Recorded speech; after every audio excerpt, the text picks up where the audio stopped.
board now. Brilliant, brilliant. Well, welcome and good evening, and welcome to our participants who I can see stacking up in the Zoom meet. First of all, I'm just going to introduce four people. One, of course, is Dina Borovic, our Deputy Head Academic, and she'll be contributing to this session. And then the main man, Mr. Prest, who's our Director of Sixth Form, and he is the alpha and omega and encyclopedia of all matters to do with sixth form and university entrance, and is the calm controller. We have Tiz Hall.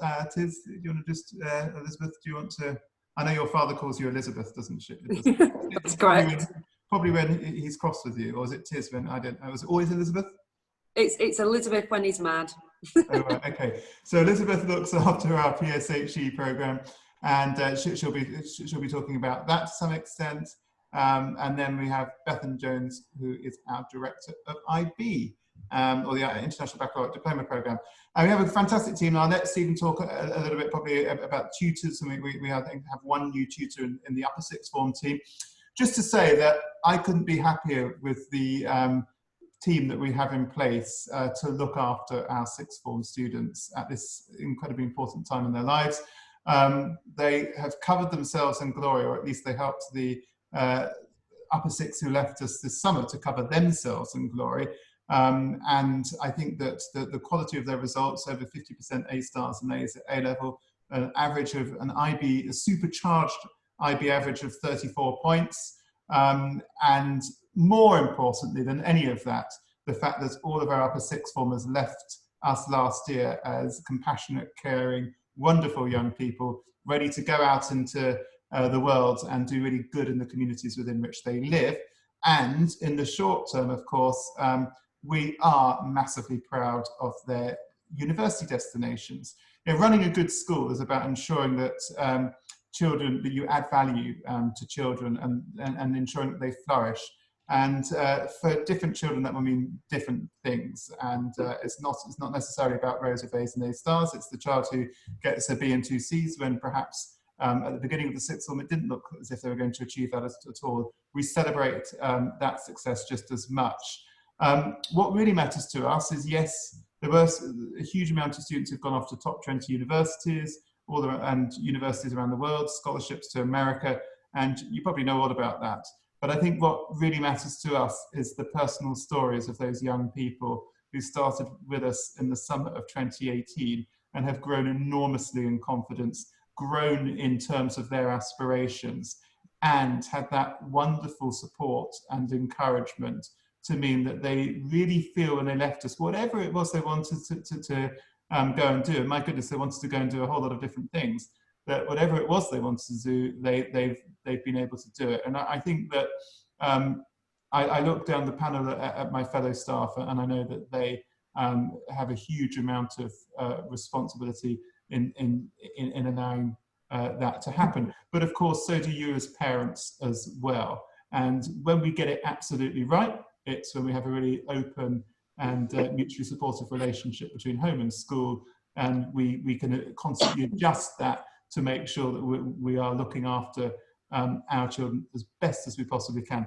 Final comment from me, which is this, is that inevitably we haven't mentioned the dreaded C word, the COVID-19, and the reality is, of course, that we're 2.5 days back into reopening the physical site of the school after a prolonged and absence, which none of us would obviously have chosen.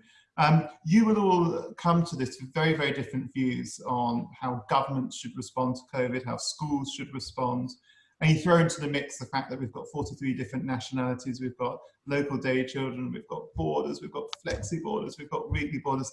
And I can honestly say to you that in the 20 years or so I've been working in education, this is by far the greatest challenge, trying to reconcile such a multiplicity of different views, trying to make sure that we look after the most vulnerable within our community in terms of grandparents, and you know, we have parents who are receiving treatment for cancer and so forth. And so we have people who are have anxieties on that front. We also have all of us, I think, who've got children, worry and stress about the fact that we want their lives to be as normal as possible. And I know certainly as a parent, I dealt with tears as we went into lockdown. I know obviously children going to the upper sixth form, I'm sure they repressed their tears, but I'm sure they had that disappointment of not being able to, see friends and do all the wonderful things that they want to do.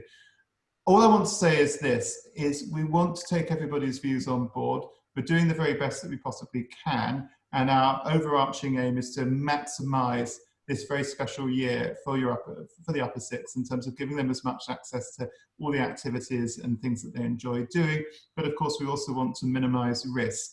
The direction of travel is that we want to, particularly for borders, provide more and more opportunities to bring ourselves back together as a community now that the vast majority have gone through testing and have arrived in quarantine safely. But that needs to be a gradual and gentle process, and we need to make sure that we don't jump the gun and do things which would then sort of not undo the good work that we've done up to this point. So I think that's really important. Please be understanding of the fact that we haven't done global pandemics before. We really are feeling our way. And by all means, tell us when you think we're moving too fast or too slow. But always bear in mind the fact that there'll be some other parent who will be taking the polar opposite view that you're taking, and it's our job to try and steer this, I say, great oil tanker, but the school at least through the uncharted waters until we emerge from this, which I'm sure we will before too long. And I think there's good news in terms of quarantine, not quarantines, that's never good news, is it? Good news in terms of vaccines, hopefully in the not too distant future. But thank you for the support that you've shown to us, the incredible understanding that you've shown with regards to the school. And can I also say as well, you should be so proud of your sons and daughters. I think to a person in year 13, they have set a fantastic, wonderful example for the rest of the school. And they have made, in many instances, our jobs so much easier because they've mucked in and provided so much support, particularly to new students or younger ones. They have been absolutely amazing. And my goodness, we're incredibly lucky to have them. So last year was a great success in terms of the sixth form. This cohort is super charged and ambitious, and we know that they're going to do fantastically well indeed. So enjoy the evening. It's a great lineup. I was just the warm-up act, and I'll hand over now to Dina. Or am I supposed to hand over to you, Stephen? You take your pick. I need to unmute myself. It's me for a very short period of time, and then I'll hand over to the main man of the evening. Really, for me, it's just to say welcome to our introductory evening online. This is our first go at doing this with parents, and we want to make it as productive an opportunity for you, given that you can't be with us physically. However, there are some advantages to it. It means that during the course of this event, if you've got any questions, please feel free to post them in the chat, and we will do our best to answer them as we go through the presentation. There will be points at which we'll stop, and also if it's individual questions to individual people, we'll answer them that way, and if it's something that we feel you should all know, we'll also answer those before the end of this session.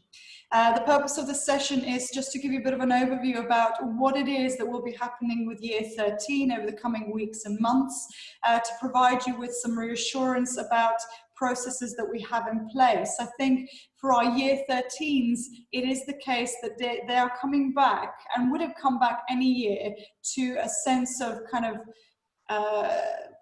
not anxiety, but they will have been thinking and planning for this year being the year where they really show the best of themselves. After all, this is the year where they apply to university. This is the year where they sit those big exams at the end of their entire schooling.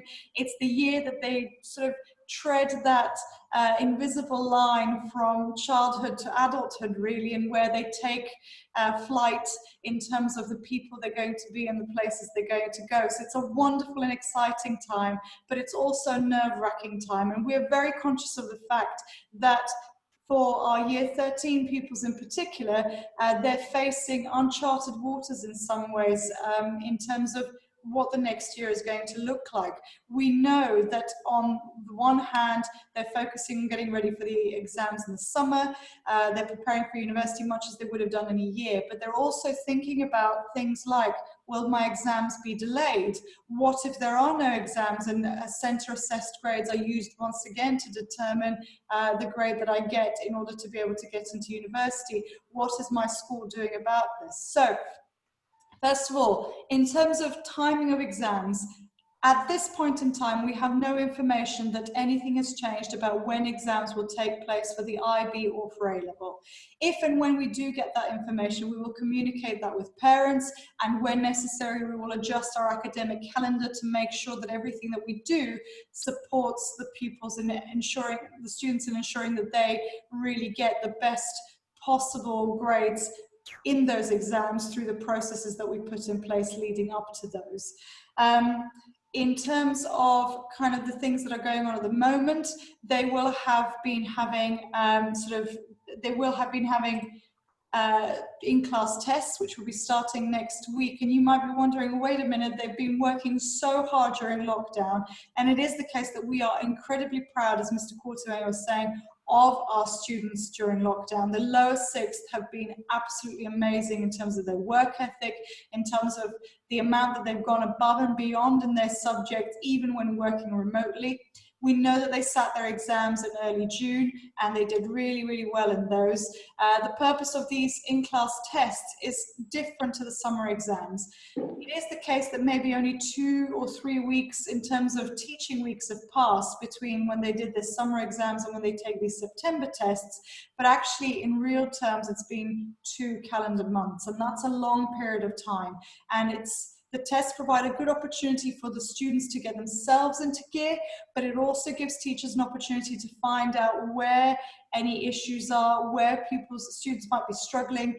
It's also the case that it gives us a baseline to work from. And we're very mindful of the fact that these tests for some pupils will go very well and for the others not so much. And we won't use these results in a negative way. The only way that we will use them is in order to support our students in making the most of the coming academic year. You can see that as well as the in-class tests, Thursday the 3rd of December will be Parents' Evening, which will be conducted online, and we will communicate about that in due course. And finally, Monday, the week beginning Monday the 4th of January, so as soon as they're back from their Christmas holidays, they will start their trial exams. And the reason that these trial exams are at this point is because we think that for the vast majority of students, they will have finished about sort of 5/6 of their courses by that point, and it's a good time to test their skills, but it also gives us enough time to put support in place that is meaningful and can last for long enough to have an impact, a positive impact, by the time they sit their exams in the summer. Now, it might be the case that if exams move to later in the summer, that we adjust the trial exam dates, and we will of course communicate with you as soon as we have made that decision, if indeed we make that decision. But for now, these are the dates that we are going with. You will also be thinking about things like course coverage, and I'm sure that Mr. Prest and Ms. Jones will talk a little bit about course coverage in the IB and in the A-levels, but it's worthwhile telling you that Ofqual have informed us that for a variety of subjects, the course content has been reduced. In some subjects, that means that pupils are sitting 1 less paper than they would have done. In other subjects, it might be that content that was compulsory now becomes optional, and instead of doing all 3 questions, you can choose 2 from 3. In other subjects, it's about the practical element and whether that has a greater emphasis or lesser emphasis. And in the IB, there's certain things that have been taken out to make it more manageable, given that they're aware that students have been out of school. Saying that, Rossall pupils are in a really fantastic position because they kept going with their lessons. We taught 15,000 lessons online and quite a considerable amount of them to our lower sixth cohort now in the upper sixth. And all students across the entire country, in fact across the entire world if you consider the IB, will be facing challenges associated with lessons being missed. But the fact that our students carried on working during that time, they carried on being assessed, they carried on producing homework, classwork, assignments, IAs, means that they are in a much better position than they could have been, and that some other people who are less fortunate than them are. We talked to our sixth form, upper sixth, about this on Thursday, I believe, with Mr. Press, is that right? And we reassured them that, as well as obviously them being in a good place, what's really important is the support that we will provide for them during the course of this year. So as well as obviously the teaching that they will get from their teachers, which we're focused on making sure that they do the very best in their exams, it's also about the support that goes around that. So it's the fact that all of our teachers are so wonderfully accessible and happy and willing to help our students when they need that help on a personal individual level, as well as obviously us as a school providing support sessions for and revision sessions for subjects. It's the fact that every child has that personalized support where they need it and when they need it. We also have our learning development department, who deals with pupils who might be struggling in a particular area of their learning.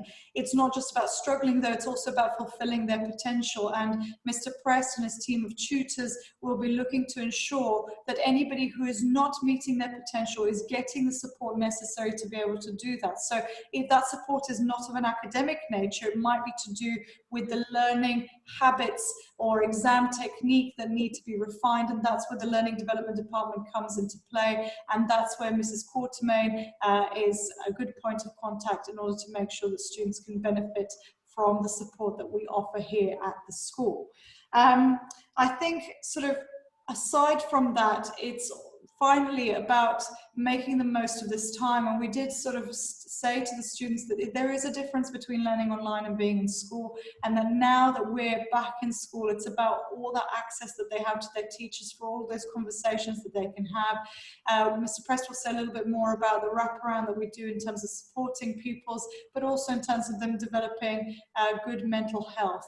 After Mr. Prest has spoken, I will also play for you a short video by our Director of Health and Wellbeing, Rachel McGowan.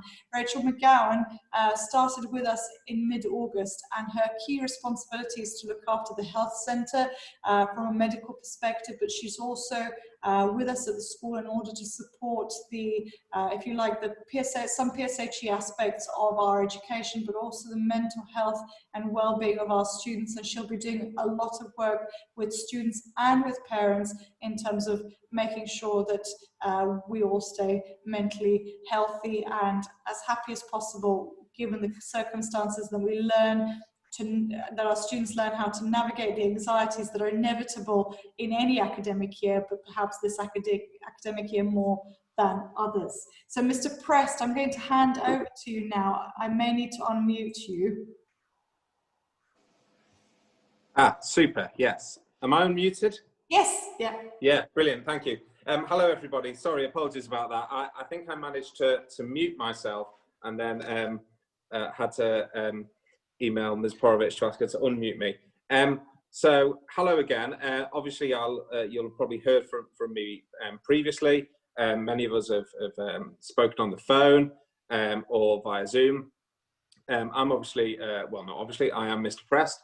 I'm the director of sixth form, and I work very closely with a team of people who you'll be seeing in just one moment. So I will introduce them. So firstly, we have Miss Jones, who's obviously our director of the IB, who will be speaking to you in a little while. But I thought it would also be useful for me to mention our upper sixth tutor team, because obviously they are the key points of contact, and they're the person who will very often you and your son or daughter will have most contact with in terms of pastoral matters and academic matters on a day-to-day basis.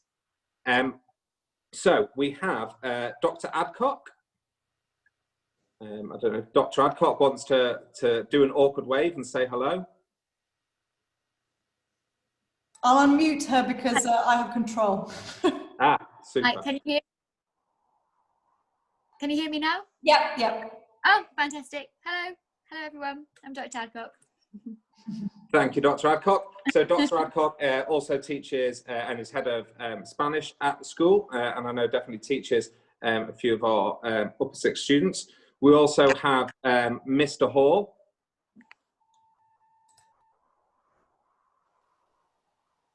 Hello there, can you hear me?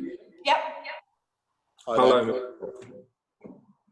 Super. So Mr. Hall teaches history at the school and is a very experienced sixth form tutor and a firm Rossall favourite. I think that's fair to say. We also have from the geography department, Mr. Fairhurst.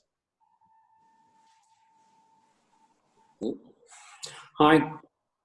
Yeah, it's fantastic to be a sixth form tutor again after a number of years as a housemaster. It's really great to see, you know, all the tutees that you take through meet their goals. So yeah, really looking forward to the year ahead. Super. Thank you very much, Mr. Fairhurst. We also have Mr. Parkinson. Now, Mr. Parkinson is very experienced in all matters sixth form and is also, of course, our head of economics. So, hello, Mr. Parkinson. Hello, everybody. Good evening. Really looking forward to the year ahead and excited for tutoring all those fine young people. Super. Thank you very much, Mr. Parkinson. We also have Mr. Holland from our chemistry department. Mr. Holland, hello. Good evening, everyone. Yeah, just like to reiterate what the other tutors have said so far. Really looking forward to this year, and especially looking forward to reading some excellent personal statements from so far that have been very, very good. Oh, super. Thank you very much, Mr. Holland. We also had a rude interruption there from the sort of Zoom echo, which I'm sure you'll have all heard on your business calls and the like. And we also have with us, who's joining the Upper Sixth team, Mr. Brockles, who is, of course, our head of English, head of the English department, and again, is an experienced Upper Sixth tutor and indeed was an Upper Sixth tutor last year. So, hello, Mr. Brockles. Hi there. Good evening, everybody. As Mr. Presser said, I'm also the head of English here, which should you'd hope be helpful with personal statements. And as Mr. Press said, I took through a year 13 tutor group last year, so I'm really looking forward to jumping straight back in, really, and hopefully that gives me a good idea of what the shape of the year looks like. And as Ms. Porovich said earlier, some of the pressures that are involved. So I'm really looking forward as a new tutor to getting to know all the tutees and taking them through to reach their ambitions this year. Super, thank you very much, sir. So as you can see there, we've got a fantastic Upper Sixth tutor team, and obviously, of course, with Miss Jones, who's going to speak in a short while, looking after the IB. And I know all our IB parents know Miss Jones very well, and she's in regular communication with you. In terms of the Upper Sixth, our current Upper Sixth, your sons and daughters, I would just like to reiterate what Ms. Porovich said. They are an absolutely fantastic year group. They're a superb cohort.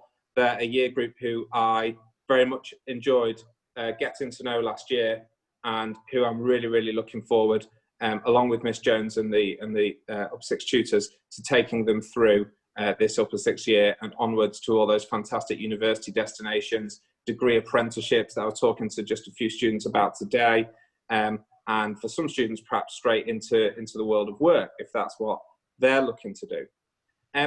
In terms of our outgoing Upper Sixth, and obviously for you it's not necessarily about our outgoing Upper Sixth, but I spoke to our current cohort, Upper Sixth cohort, on Thursday with Ms. Porovich about the achievements of our outgoing Upper Sixth. And I think it's important in a school to celebrate the successes of each and every one of our students. And I think it's especially important in the sixth form to talk to our current Upper Sixth about what their predecessors have achieved, because I think it's important for students to know what people around them that they see on a day-to-day basis, that they'll have interacted with in the sixth form centre, that they'll have known and competed against in house competitions, have achieved.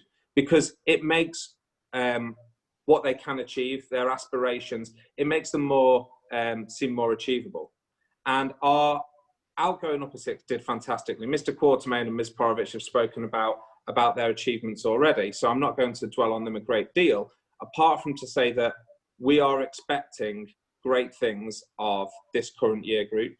As far as I'm concerned, I want to see, you know, the bar has been set very high, but I fully expect and intend to see to it that our current upper sixth surpass them in terms of what they can achieve. They are a superbly able and gifted year group, but they're also a year group full of character and an extremely hard-working year group.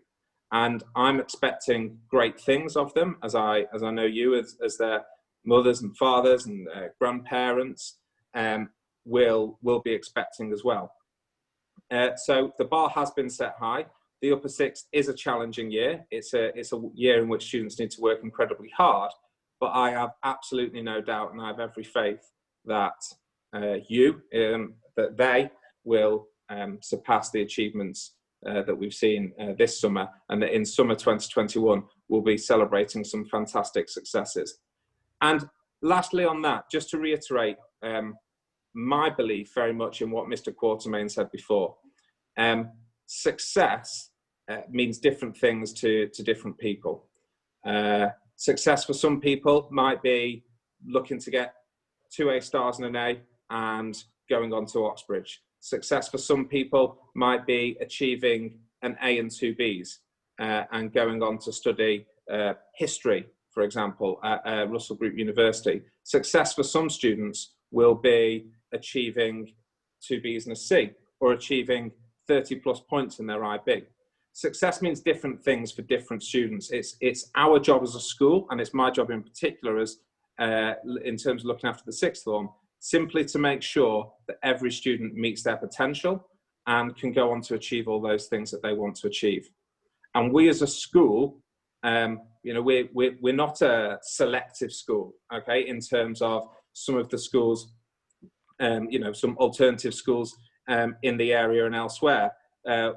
We celebrate the success of each and every student as an individual. And whilst we have the highest expectations of each and every student, what we want for them is for them to meet their potential and for them to achieve their goals, whatever their goals might be. So I thought I'd turn now to some specific questions, and Ms. Porovich has sort of answered some of these already. But these are questions that students were emailing me sort of over the summer when I was in contact with a number of them, questions that students were asking me. And it's natural that, given what we've all been through, that there is a bit of anxiety from students. Students in the upper sixth tend to be sort of nervous because they've got their exams and UCAS to think about. And that's a good thing. Students should be concerned that they're going to achieve highly. But obviously, we don't want students being unnecessarily anxious. And so I think it's useful to just address a few of these questions with parents, as I did with students on Thursday.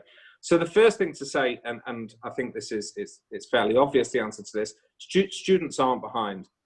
You know, lockdown was a challenge for a great many students, and I have colleagues elsewhere at other schools whose students didn't get whose lessons didn't continue in the same way that obviously our lessons continued on Zoom and on using Google Classroom, and that's a great tragedy. But for us, each head of department has been obviously had meetings with Ms. Porovich and other colleagues, and all of our heads of department, all of our teachers are very confident and very happy that students are where they need to be. And that doesn't mean we should be complacent, obviously, and that doesn't mean students should be complacent. We should push on ahead regardless, just as we always would do. But I think it's very important for students and parents to know that in terms of the delivery of the course, in terms of the content that we've got through, we are on track. And regardless of whether exams stay in the same place or get shifted backwards somewhat, we are very confident as a school that our students are in the position that they need to be, and that students carry on working hard the delivery of courses will be finished in more than enough time to allow for a very good amount of revision and then the sitting of examinations. In terms of curriculum content changes, I think Ms Jones might say a little about the IB. In terms of A-levels, I'm not going to go through any specifics, apart from to say that there have been changes to some curriculum content, not a great deal, and not in a large number of subjects. Where that has happened, individual heads of department were in conversations with myself and Ms Porovich over the summer when Ofqual released that information, and they've communicated that to students. And I don't believe no students have come to me with questions about that. Obviously, if individual students or parents do, then please come and have those conversations. But we're very confident that that's now been built into our curriculum planning and our content delivery. Ms Porovich has already addressed the issue of whether exam dates change. I think it just remains for me to say that we are continuing on as if they are in the same place as normal. We've got contingencies in place for if they do change. If they do change, that's only, I suspect, very likely to be by a couple of weeks or so to remain within the state school term dates. And if they do change, then we'll adjust what we do accordingly. But that's only going to give our students more time to prepare for their examinations. So if they don't change, we're not concerned. If they do change, then so be it, and we're not concerned about that either. In terms of UCAS dates and processes, these haven't changed, and I'll be talking more specifically about this in just one moment. The UCAS haven't announced any changes to their dates. The Oxbridge deadlines are just the same, the Medic deadlines are just the same, and the January 15th deadline, which is for the majority of courses, apart from those with early deadlines, hasn't changed either. I don't suspect they will change now at this point. A number of sort of peripheral things have changed in terms of, for example, the BMAT examination that you might sit if you're applying for medicine. That date shifted somewhat. The the LNAT, which is the law admissions test, and the UCAT, which is another medicine admissions examination. There's now the option to sit those at home in a socially distanced fashion. But in terms of the majority of the UCAS deadlines and the key points of the UCAS deadlines and processes, they haven't changed this year. So in terms of specifics on UCAS, which I think is what most students and parents will probably be concerned with at this point, in terms of how that works, obviously in June, early July, you will have received most likely grades for your sons or daughters, and students will have received those after their summer examinations. These are what I will use to determine predicted grades. However, these are not the predicted grades, and they are not the finalised UCAS predicted grades. So students will have these examinations in September, and after that, I will ask my colleagues to confirm, or if necessary, and sorry, not if necessary, if appropriate, to raise students' most likely grades. Now, normally, in a normal year, it might be the case that some teachers downgrade most likely grades after the September tests. I spoke with Ms Porovich earlier, and we are in agreement that that wouldn't be appropriate this year. Now, students were informed about the September tests in June and July, but we understand the difficulties that students have been through, and that this isn't a normal year, and it hasn't been a normal year, much as we've tried to continue things in a sort of normal fashion in terms of the delivery of lessons. So after the September tests, students' most likely grades will either stay the same or they will go up. And these will then be sent to students and to parents. Students then need to come to speak to me about their predicted grades. So for example, if a student's predicted grades are an A and two Bs, and they want that to be 2 A's and a B, or a student's predicted IB points is 35 points, but they would like that to go to 36 to allow them to apply to some specific courses, then students should come to see me, and I will hear those students out. And it's very likely, because we want to back our students, that we will agree to a small raise in their predicted grades. But this is very much dependent on students explaining to me what their choices will be. because students get up to 5 UCAS choices. And it will depend on them talking me through what their likely insurance choices will be.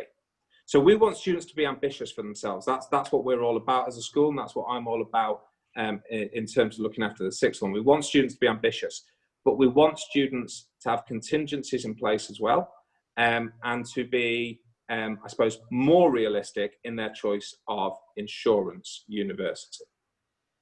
So students should come to speak to me about predicted grades rather than individual teachers, okay? So once individual teachers have given me the most likely grades, it's then up to me to say whether we're going to put them up or not. In terms of the personal statements and the UCAS application, students have already made really good headway with that. So we started that process in June via Zoom, etc. And students some students are already on their 6th or 7th personal statement draft. In terms of that process, students should speak to the, so if a student, for example, is applying for psychology, they should speak to their psychology teacher about the content of their personal statement, because it should have a real psychology focus. And when they think they're getting towards the end of maybe the 3rd or 4th draft of that, and they think it's close to being finalised, they should get that signed off by a member of the relevant department. Okay. It should then also be signed off by their form tutor, who will have spoken to them about the pros and the way it's structured, and worked with them to make sure it really flows. Students should then come to me with their personal statement, and at that point, they should also have filled in all the relevant information on UCAS. As I put there on the right-hand side, students should submit their finalised applications to me about 7 days prior to when they really want it to go. So if a student really wants their application to be sent off by the 27th of October, then they should be giving me that on the 20th. This is because I take really quite a bit of time in checking the UCAS statement, in checking all the information on UCAS, and making sure that students have got really, really sensible choices, as well as obviously, of course, being ambitious for themselves. There's also the case that obviously we have a huge number of statements coming in, and it does, in order to give each statement and each application its due time, students need to allow about a week or so for it to be sent off. I will then sit down with that student, we will sign off that application together, we'll go through it, and that process will often take a good 45 minutes to an hour, because we want to be very careful with that, and then we will get that sent.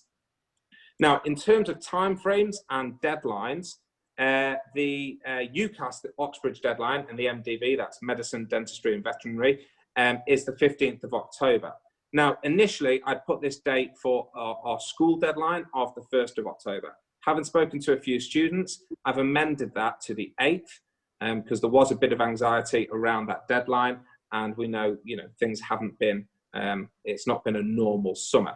So students, our plan is, if they are applying to Oxbridge, they're applying for MDV, that we are going to send their application off by the 8th, a good week before the official deadline.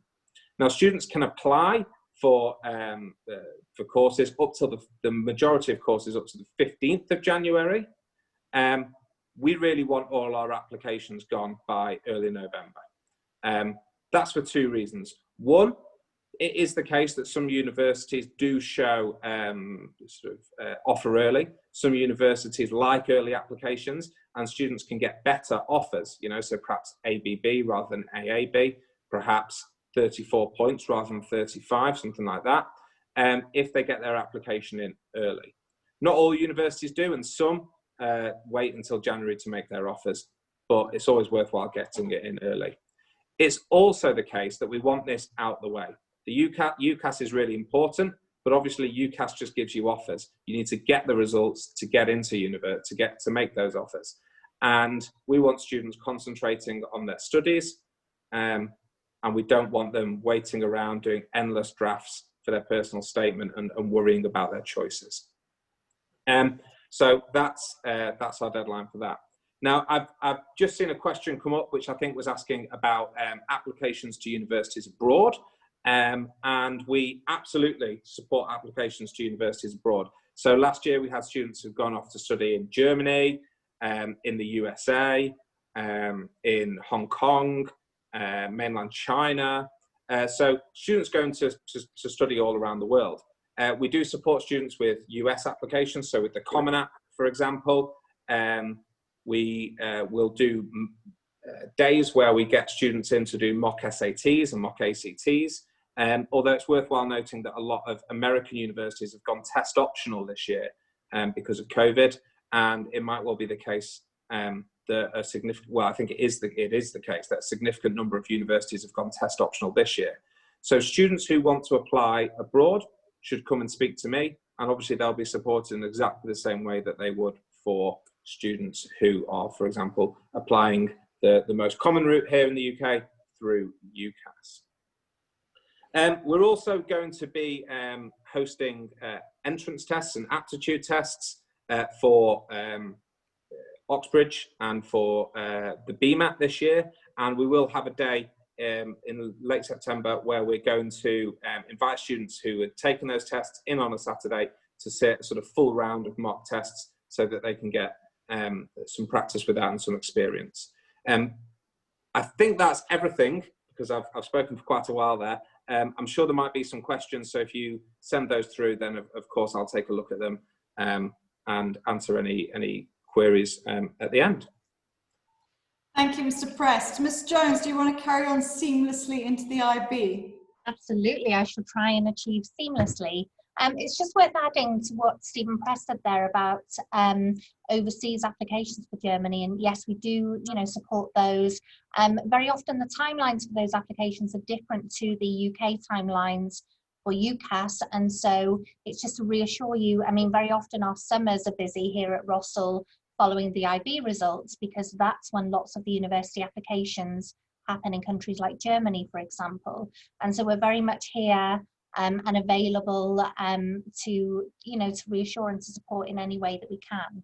All of our upper six students will leave the sixth form with valedictory references, so they all have a reference takeaway that is an open reference that can be used for such applications. But if anybody requires an additional reference to what they've already had, then they only need to contact us, and you just need to contact us and we can provide that without questions. We're very happy to do everything that we can to support that.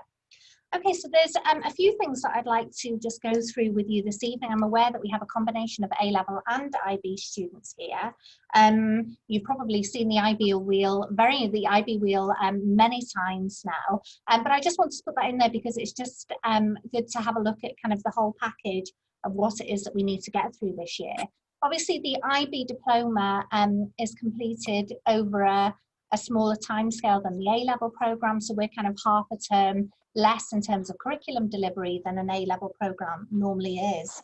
As both Ms. Porovich and Mr. Prest have said this evening, I feel very confident as the IB coordinator here that our students have not fallen behind because we seamlessly made that switch overnight to remote learning. Saying that, they have not fallen behind, but we worked together. So I worked very closely with the heads of department where we looked at schemes of work and the schemes for delivery of curriculum content during those months when we were in lockdown. And we did tweak our planning there. So for example, looking around the wheel there, we have the sciences. And of course, for the traditional sciences, so for biology, for physics, for chemistry, there's a large element of lab work, so lab-based work for those students. And obviously, practicals are a large element of the course there. Because of that, it wasn't obviously practical to do those from home, otherwise they may have been blowing up your houses at home, which would not have been ideal. And so we have put strategies in place now. So for example, on a Thursday afternoon at the end of the day during activity time, all of our upper six students will be spending time with their science teachers and they will be catching up on that lab work. So where they would have been doing that last term, we focused on greater delivery of content and theory, and then we're able to make up that time. So that's one of the strategies that we have in place to support the sciences there. Looking around the wheel again here, if we look at the IB core there in the middle, on a Tuesday after school, we have sessions there to get students through our theory of knowledge assessments. So for theory of knowledge, or TOK as we know it, we would have planned for them to do their presentations, which is a key part of their assessment before the summer. And obviously that changed because we wanted them to be here on site to do those assessments. So we'll be working through those over the next month or so, and then supporting them with the final element of their assessment, which is the essay there. I appreciate here that we are asking students to, to contribute to those after school sessions. I met with them last week and spent a couple of hours with the IB students and talked through the changes and talked through the support that we were putting in place. And I was just really quite proud that they were on board. They're very keen to take all additional support that we're offering. And that was just really, it was really reassuring for me to see there. Talking about the core there, if we have a look around the centre of the wheel, in terms of our CAS portfolio, I have assured the students that, I get regular communication from the IB, and they are very aware that students have been restricted or limited in what they've been able to do for service activities, of course, because for many countries where our students live, they have been in complete lockdown and have been unable to carry out service activities they maybe would have planned to do before. So the IB are happy for us as a school to use our professionalism and to make the judgment based on CAS portfolios. So we'll be looking very closely at the work that they did up to lockdown, so those first months of the IB diploma, and then obviously from this point onwards, we just need to be a bit more creative in terms of the activities that we help them to plan to fulfil the demands of that portfolio. In terms of extended essay, looking at there, the aim is that students come back to us and should have come back to us by the 11th with a first full draft. Some of them did look rather concerned about that the other day, and I did assure them that a first draft is not a polished draft. A first draft is just that they have material there that they can work with their supervisors and benefit from that feedback. So I feel that we're on track with that. And it's just worth mentioning that. In terms of reduced exam content, I personally feel that the IB have been very generous in what they have put in place there. So again, looking around the wheel for the sciences, and of course all of our students study A science, then they've removed the paper 1 component, which is the multiple choice components. In mathematics, there's no change to content, but they will make those changes in terms of grade boundaries and moderation of all work for mathematics. In the studies on language and literature, there are exam papers that have been taken out. In many other subjects, there have been amendments to exam papers, and our teachers here, our IB teachers, feel very confident that in light of the fact that we were teaching right up to the summer, and because of this reduced content that we have to deliver, then we feel very confident that we have the time to do that and with the strategies that we've put in place there. Okay, can we just go on to the next slide, please, Ms. Porovich? Thank you. Okay, so all students received an internal deadline calendar last week for the IB, and that just allows us to stagger those deadlines, because we know that there is a lot of content, there are lots of assessments with internal assessments for each subject, plus the core, and so that has been staggered, and students have been told very clearly that it's important that we keep to those deadlines so that we try and avoid those pressure points, because every year it's inevitable that students get very stressed when it gets to their final deadlines, and we're trying to stagger those the best that we can, and we have tweaked this based on obviously the changes in exam content. And if we can just move on, I think I've covered the next slide, Ms. Porovich, but we've gone backwards. There we are. So yeah, all elements of the IB core, I feel that like we are on track for those. If we move on to my final slide, so just looking at the date of the IB exams, obviously they happen significantly earlier than the A-level exams do. And so this year, or rather 2021, they're scheduled for the 30th of April to the 21st of May. So we normally have 3 weeks of examinations before a prize day, which I hope that we'll be able to have in 2021. And then of course, students are finished then. So yeah, that's what we're working towards. I've had no communication that those dates will change, and I'm working on the assumption that they are our exam dates. So I think that's everything, but of course, as always, if you do have any questions, then please do email me and I'll be happy to meet with you over Zoom if you want to discuss anything, but also I'm always happy to answer questions by email as well. Thank you. Thank you, Ms. Jones. Is it worthwhile saying as well that after much deliberation with the IB, the grades that were finally awarded to our students were entirely based on their IAs. for that reason, it's really, really important for our students to make sure that they devote the time needed to get these IAs right, because we can't predict what will happen. And the advantage of the IB over the A-level pupils is that actually the grades were based on something the pupils had done. Mm. Is there anything else? Yeah, no, I think, yeah, what you're saying there is obviously, yeah, it's a very strong message to share with our students. I think they're very aware of that. That's certainly from the students that I've been talking to, and obviously I've met with them as a group. I think they're very aware. It's a very strong lesson, and I'm sure it's a lesson for us as teachers that we will keep talking about year on year now, because we can emphasize the importance of the IAs, but they've actually seen for themselves now how important they are. And so I do think that I've seen kind of that increased level of motivation because of that, but that is a message I will still keep sharing. And that's why it's so important that we get the internal assessments staggered, and that they're obviously producing their very best work, and that nothing is hurried, that they're having to rush to meet any deadlines. So yeah, absolutely, I would agree with that. Thank you, Ms. Jones. Right, I'm just going to stop sharing the presentation because I'm going to show you a very quick video from from Rachel McGowan. So this is our Director of Health and Wellbeing, and it's just an opportunity for you to hear from her, given that she can't be with us this evening. I just need to find the right tab, which is not appearing.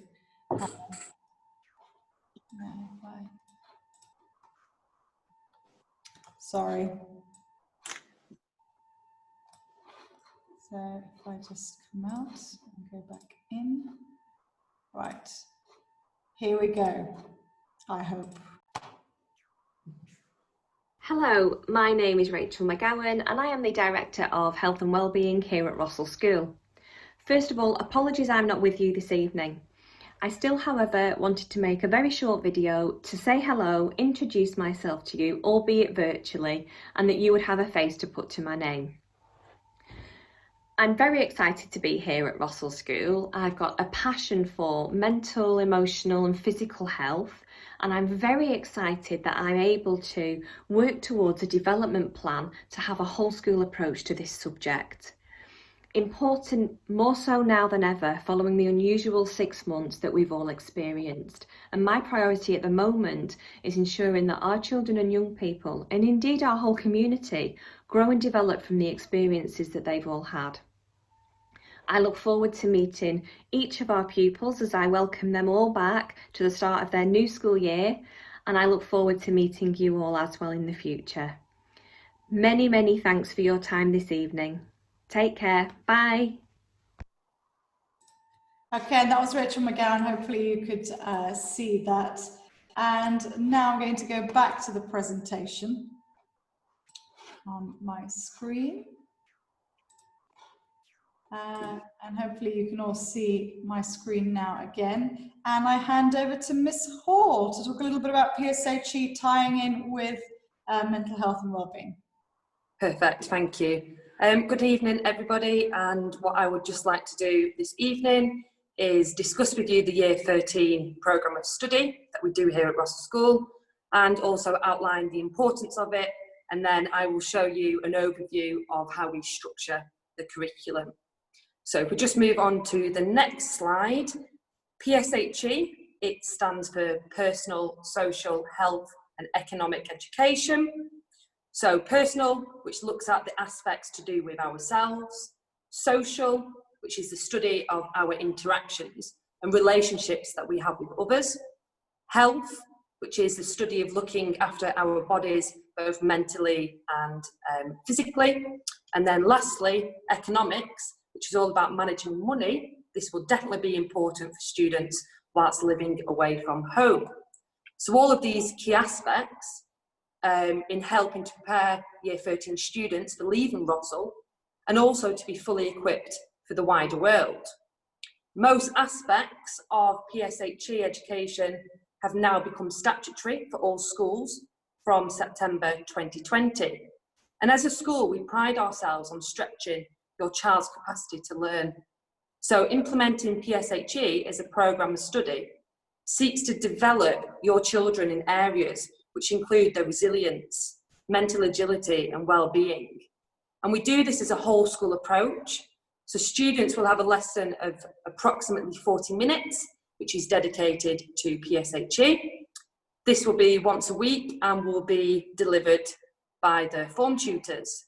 Students will also attend assemblies once a week with the head of year or head of section, where additional topics of the PSHE curriculum will be explored.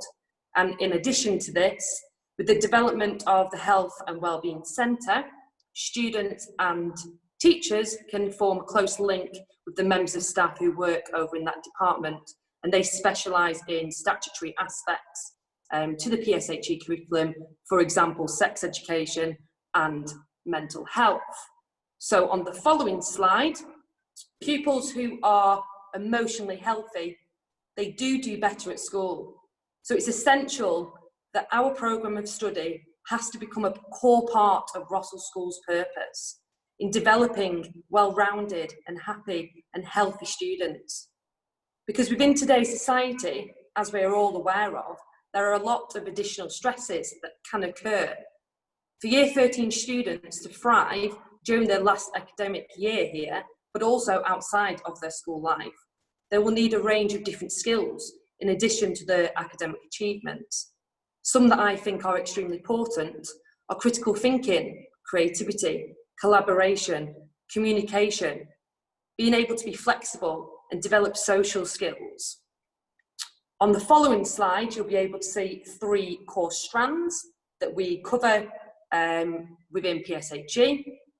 So to help transform children's lives, there needs to be this detailed planned approach to develop this skill set, as I've outlined previously.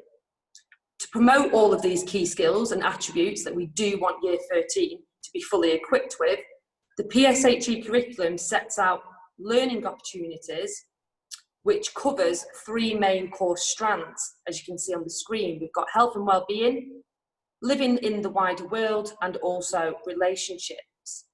Throughout the academic year, each year group, they will follow the same core theme, but for each year group, the learning will be differentiated.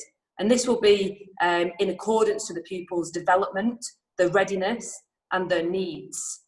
So the programme, it's tailored to provide this specific support for each year group. And on the next slide, you'll be able to see an overview of what Year 13 students will explore. So support and advice in selecting and applying for university places or employment are a major focus, along with careers advice and exposure to a range of post-18 options available.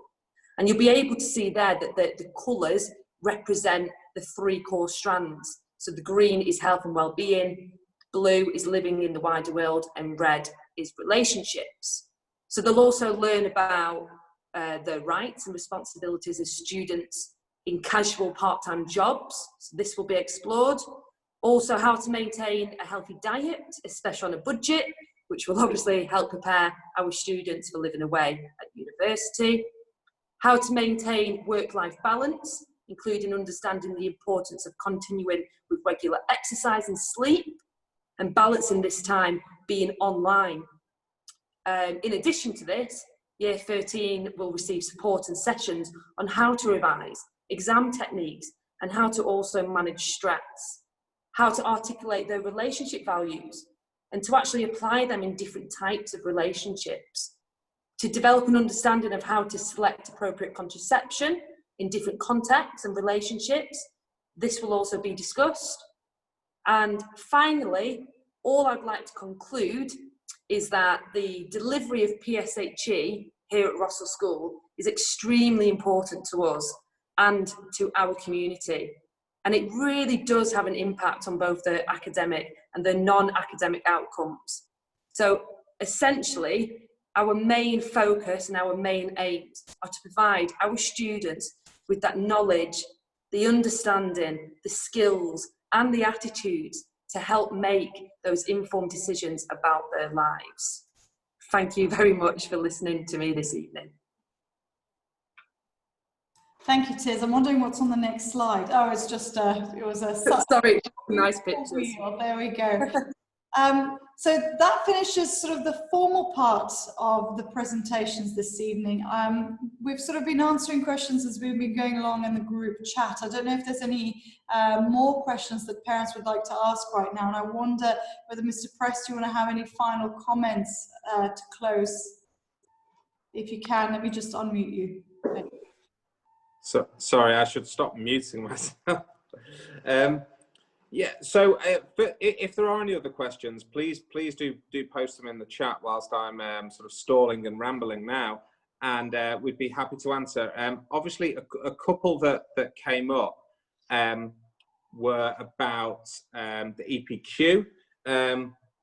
I know that is a source of some sort of anxiety for some students in year 13. So we place the EPQ where we do, which is for a November submission in the upper sixth, for a couple of reasons. Firstly, it allows us to give really quite accurate predicted grades, because normally by the time we send off UCAS applications, the EPQ will have been submitted to the member of staff here marking it.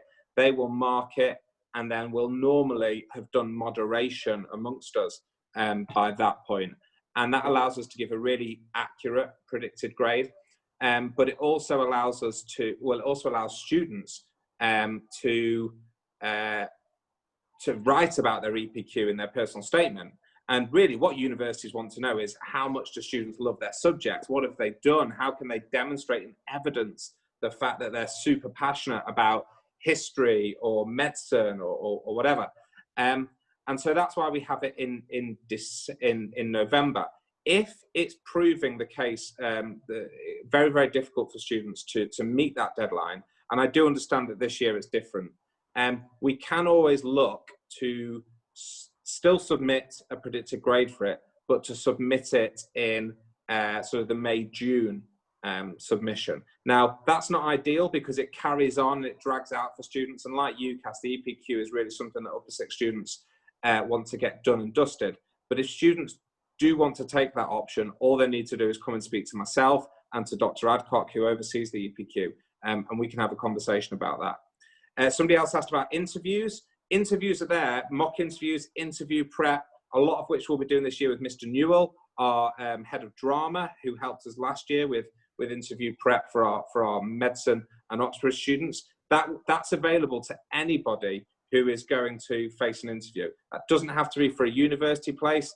That can be obviously for, somebody mentioned office sponsorships, or for sort of degree apprenticeships and things like that as well. Somebody else asked about personal statements and when they sort of need to be finalised or given the seal of approval. Generally speaking, if students submit it to me 7 days before they want to send it, I almost never let it go without some changes that I would recommend. So often there will be small tweaks happening in the week before it's sent off. But ideally, students need to be showing a copy of their personal statement that has really been given pretty much the final seal of approval by a head of department, by their form tutor, and by myself, really about a week before they want to send it. Then I'll take another look over it and we'll make some small changes. So it's not necessarily the case that students need that I give a date, like for example, say the 8th of October, and it must be done by then. But generally speaking, students want to be firming up and really being on their final or their penultimate draft of their personal statement a week or so before they're hoping to send it off. I think another couple of questions popped up. Let me just see that there. Will the students now have access to language assistance? I might have to pass that question over to either Dr. Adcock or Ms. Porovich in just 1 second. They will know more than that on me. When do students get their results of the EPQs so they can form universities and class test attempts and stuff? Okay, so EPQ results for the November submission normally come out around February, something like that. However, students don't need to inform their universities if it's through UCAS themselves. What happens is UCAS have access to basically all the prior GCSE and IGCSE attainment of students all over the country. And they also, about a week or so before we get the results, and students get the results, UCAS get results. So they have essentially sort of backdoor access to those results. And Ofqual and the exam boards make them available to the universities. And that's universities make their decisions in that week before we get the results. So students who get their EPQ results don't need to send it to universities if it's through UCAS. Universities will get those results at the same time they get access to A-level results. And the last question was that I saw there was on class test attainments and subsequent predicted grades. So following the September tests, the results of the September tests will be sent to parents along with effort and attainment grades. And I don't formally send out UCAS predicted grades for students. So if the students, for example, I'm going to use the 2A and a B again, got two A's and a B for the most likely grades, but that individual student wants to be predicted 3 A's because they think they can achieve that, and there's a particular course or a couple of courses that they want to go for, I will generally speaking agree to that with that student in consultation with them, and if parents want to be part of that consultation, in consultation with parents. That would be based on, for example, my knowledge that if a student is offered 3 A's, often, if they get 2 A's and a B, they'd get accepted. Not always, but often. But also on the condition that that student, for example, had identified a course that they thought was a likely insurance course that they were really happy with, that maybe wanted, for example, an A and 2 B's, something like that. So we don't formally send out the predicted grades, but any parents who want to have a discussion with me about predicted grades following the publication of the most likely grades, which will follow the September tests, should feel free to get in contact with me. I'm very, very happy to have conversations and consultations with parents and students about about UCAS. That's what I'm here for. And during sort of October and November, well, September, October and November, that's very much what a lot of my time is spent doing. Obviously, throughout the year, every half term, we report back to parents in terms of attainment and effort, but upper six is a very crucial year, and if parents want to get in contact with us sort of on a more ad hoc basis, then they should absolutely feel free to do so. And my view is very much that if problems are arising, we won't wait for a reporting date to come and talk to you about that. We'll pick up the phone, we'll drop you an email, we'll arrange a Zoom call. If there's problems, you shouldn't be hearing about them late. You should be hearing from us at the as soon as those problems arise, because obviously it's an absolutely crucial year. I'm sure that won't be an issue because it's a super bunch of students, but that's very much sort of how we see things operating in this year.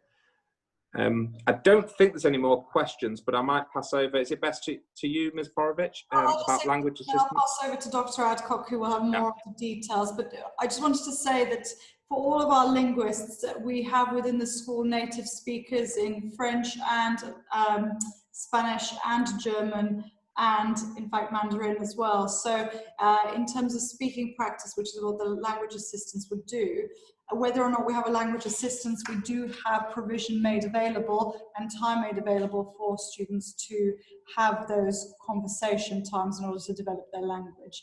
But I wonder whether Dr. Adcock, is there anything you would want to add? And I might need to unmute you before you can speak. There you go. Okay, now you need to press the button now. There we go. Is that better? Yeah. Yeah. Okay. So basically, as you were saying, there's lots of opportunities for the students to speak other languages, and with their peers and their other students. What we actually have, obviously, this year is we have a language assistant in French, which is great. We don't have one in Spanish, but I've already organised time slots for A-level students IB students, and I'm currently arranging them with the Year 11 students to have speaking practice, which I will personally do myself, because I think it's a really important thing for the students to be able to do. Lots of them really benefit from having that time outside of the classroom just to speak one-on-one with me, and more than likely I will be doing their exams anyway, so it gives them the opportunity to practice speaking the language with myself, and in preparation for the exam. So anything, you know, that would have been done with the language assistants anyway, we're taking on as a department. So not having a language assistant in the department won't affect in any way, shape or form the language practice that they have, the speaking practice. Thank you.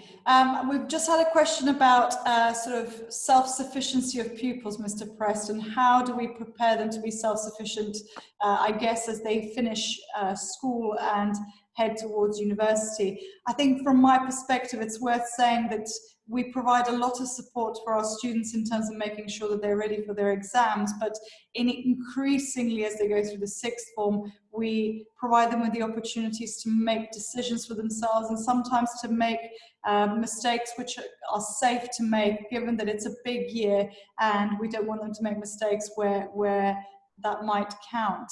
I think a lot of what we do in the PSHE program is really important. I think that a lot of the independent research they do gives them certain self-sufficiency skills as well, which are academic in some ways, but ultimately teach them that need to go and find things out for themselves, research things for themselves, speak to people who they need to speak to, and the responsibility that comes with being in the upper sixth, where quite a lot of our pupils have either a formal monitor role or are peer support to others, means that they have to think through how they would react to situations and what advice they would give to others.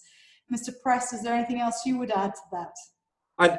I think I absolutely agree on what you said, Ms. Porovich, about allowing students to fail, but in a very limited fashion, you know. So my view is very much that if we provide a framework and a support structure which allows students to get things wrong, and to make mistakes and to struggle and sometimes to fail, but at those things which aren't crucial in terms of their future, you know, we're not talking about exams or UCAS here, then you know, we make sure that students' defeats are small so that their victories are big, right? So that they learn from those and they go on to really achieve those things that they want to achieve.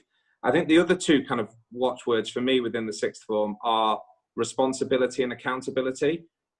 I think we have a very pleasant sixth form. I hope I have a good relationship with all the sixth formers, but that doesn't mean that we don't tell them, and that I don't tell them when they've got it wrong. If students aren't working hard enough, if they're not taking responsibility for their own learning, we will have that conversation, and that's sometimes an uncomfortable and a slightly unpleasant conversation, but it's an important conversation to have, and obviously that's something that we will communicate with parents. So it is about us offering support and helping students, but I didn't see the question come through, but it's about making sure that when students leave us, they're equipped to do those things, right? That they're not mollycoddled and that they can't live independently at university and strive to do the things that they want to do. I think we get that balance about right, but always happy to take feedback if people think differently. I think also part of the question, Mr. Press, was what can parents do in terms of supporting students to become self-sufficient? So I think, again, it's the same thing. It's, you know, I quite often have students who might come in and ask me questions and ask me about something in particular, and quite often I'll sort of push that back onto them. So I won't refuse to give support, but I'll say, okay, well, what solutions have you got? So if students have identified problems or they can't do something, often my first port of call will be asked, okay, what have you done about that? What options have you explored? What avenues have you gone down? And I think that's useful for parents to do as well, because for example, you know, UCAS, studying, it's not a parent's job to do that. It's a parent's job to help support students to do that, very much as you know, I would see my job.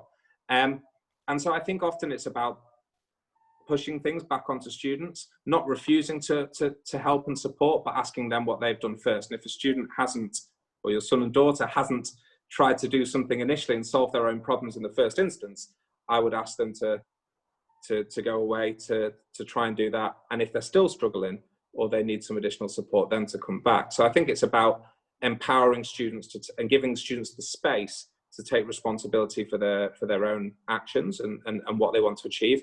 And if they are not doing the things that you would expect them to do, to really holding them accountable for that. Thank you. I think that brings our questions to a close. If you've got any further questions or anything pops into your mind, please do email me, email Mr. Press. We'd be more than happy to answer them. Ms. Jones, depending on what the question is, we're more than happy to answer any questions you've got. Hopefully the information you've had this evening has been useful, and I'm very grateful to you for joining us for this event. And I'm also exceptionally grateful to our team of tutors and Elizabeth Hall and Stephen Prest and Beth Ann Jones for being here with us this evening to talk to you and for the information that they've shared. I wish you all a wonderful evening, and we look forward to seeing you again very soon. Thank you.